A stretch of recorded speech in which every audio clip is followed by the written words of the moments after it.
Olá! Como já fizemos em outras oportunidades, o Palavra Aberta abre espaço para os líderes dos partidos contarem as prioridades de atuação esse ano na Câmara dos Deputados.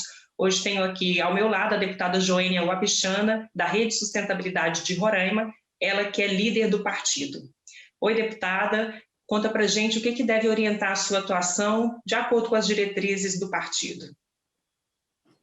A nossa orientação e até mesmo os nossos princípios e valores da rede de sustentabilidade, como o próprio nome já diz, é ter política mais na linha voltada à sustentabilidade.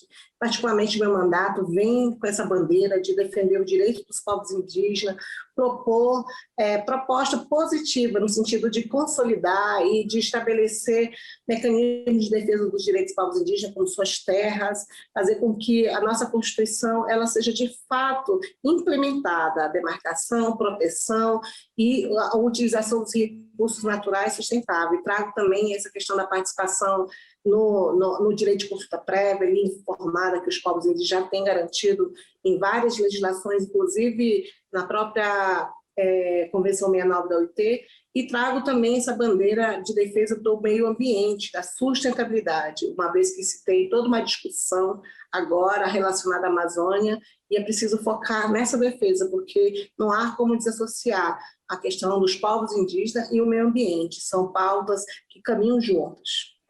Deputada, aí nós estamos aí no meio de uma pandemia, como é que a senhora vê a conciliação dessas pautas e o enfrentamento da pandemia também? Então, a pandemia ainda é de extrema necessidade de ser focada, uma vez que tem várias análises científicas dos cientistas que apontam que ainda precisa ser colocado como linha de prioridade no enfrentamento. E uma vez que a gente tem que focar na defesa da vida, em especial dos mais vulneráveis, é preciso que realmente dê prioridade às pautas relacionadas a isso. Não pode misturar essas situações, porque, por exemplo, colocar uma pauta relacionada à questão de mineração em terras indígenas, que é uma pauta que é prevista na Constituição. Mas, nesse momento, dificultaria muito a participação dos povos indígenas, da sociedade civil, que é um tema tão polêmico e tão importante, parecia até mesmo crueldade colocar isso no momento de pandemia. Então, tem alguns temas que realmente precisam ser priorizados, como o plano de enfrentamento à Covid-19. Essa é a nossa prioridade. Alguns temas que são necessários, eles vão ter que aguardar um período de mais tranquilidade e possibilidade de discussão. Eles vão ter que ser encarados, mas no momento apropriado. Pois é, e como que a senhora vê esse momento, assim, a questão do diálogo, né, entre as bancadas, entre os partidos, porque a gente sabe que tudo isso, essas pautas, né, que a senhora defende, precisam aí de ter uma sensibilização também dos líderes de outros partidos, porque se não tiver a maioria também não vai para frente. Como que está isso? A senhora tem uma expectativa boa em relação a isso, de conseguir também convencer outras bancadas dessas bandeiras? Olha, a gente está tentando, o meu discurso é muito focado na questão de sensibilizar os partidos, os parlamentares, mas também educar, porque muitos desses direitos que eu tenho defendido, eles já são garantidos na própria Constituição, na própria legislação infraconstitucional, na própria história do Brasil. Agora, o que não há é conhecimento a essa legislação, às interpretações, ao que já se avançou no Brasil. Então, muitas vezes a gente tem que chamar atenção para isso, para os julgados na Suprema Corte, colocar isso na nossa Constituição, para que os parlamentares e o partido entendam que a gente não está propondo e não está defendendo mais do que já está garantido em lei. Então, é preciso conhecer a realidade dos povos indígenas, conhecer a realidade na Amazônia, mas não necessariamente que se possa estar pautando coisa totalmente contrária, mas a gente abre possibilidade de uma discussão no sentido de já garantir o que já é estabelecido em lei.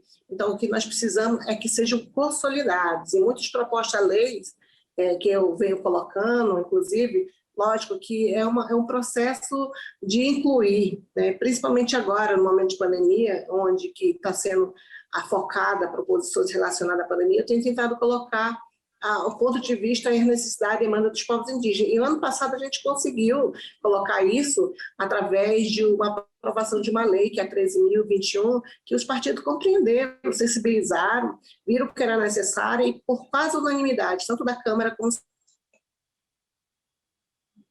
e também na análise dos vetos, conseguimos derrubar os vetos dos artigos que foram vetados pelo presidente. Então, na causa indígena é uma causa suprapartidária, então é uma responsabilidade de todos no país e eu tenho chamado a atenção para isso. Não é uma questão simplesmente da rede de sustentabilidade do meu partido ou uma questão da proposição dos partidos de oposição à minoria, mas é uma causa e responsabilidade do Estado brasileiro e, nesse sentido, eu chamo a atenção para todos os partidos que precisam defender os direitos dos povos indígenas.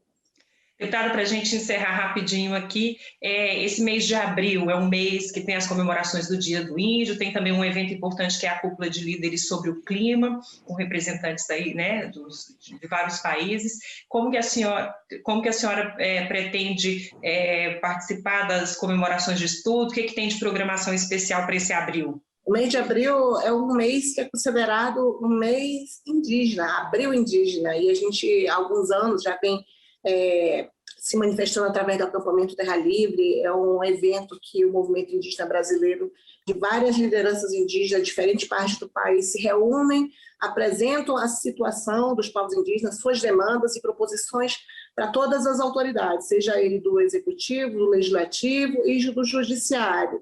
E esse ano nós temos uma série de eventos que vai acontecer a nível local. Então, diversas organizações a nível locais estão realizando as suas reuniões, suas assembleias, colocando isso como prioritário, discutindo a situação dos povos indígenas e participando de eventos conjunto com o movimento também ambientalista, o movimento de direitos humanos.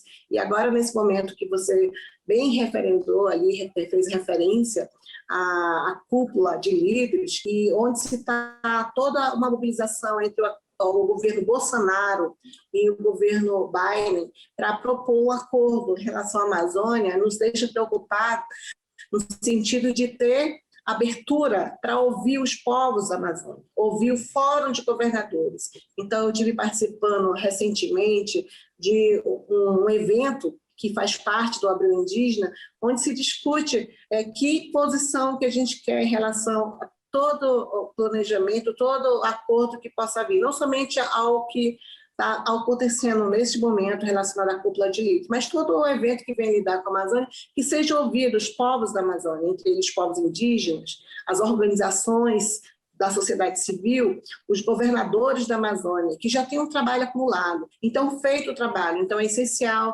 que não ocorra nenhum desmantelamento, porque o que a gente vê de manifestação até hoje, nesse momento, são políticas que negam a situação da Amazônia em sentido do avanço, do desmatamento. Não há um investimento nos órgãos que deveriam estar protegendo o meio ambiente, como o IBAMA, a FUNAI, CMBio. A gente verifica todo um retrocesso na política socioambiental. Então, para ter esses cuidados, para que não seja ouvido os órgãos como o meio ambiente, que a gente está vendo hoje a ser acusado pela Polícia Federal de tentar impedir uma fiscalização em relação aos crimes ambientais, e se tem esse receio de ouvir apenas um lado, né? E se quer um processo transparente, participativo, consultivo, inclusivo. É nesse sentido que a gente tem se manifestado em relação à cúpula de líderes, para que não haja retrocesso nos direitos socioambientais, em especial dos povos indígenas. Muito obrigada por sua participação, deputada Joênia Wapichana, líder da Rede Sustentabilidade, e obrigada também a você que nos acompanhou até aqui. Até a próxima.